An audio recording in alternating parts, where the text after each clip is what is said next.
do, guys, is simple. It's showing us a brake system. This is a 2013, the BMW. So you just come here, you just tap once, and then it shows the dashboard like that.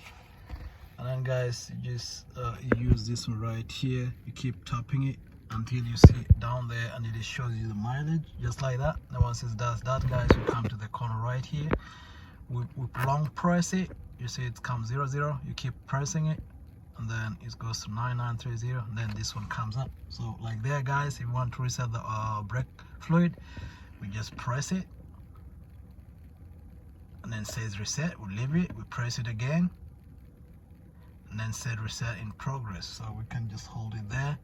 Once it becomes complete, it will tell us reset successful, and then the next for brake surface, it tells us the date. So the brake, if you've done, but guys, make sure that when you do all this stuff, you make sure that you've done the service which is required.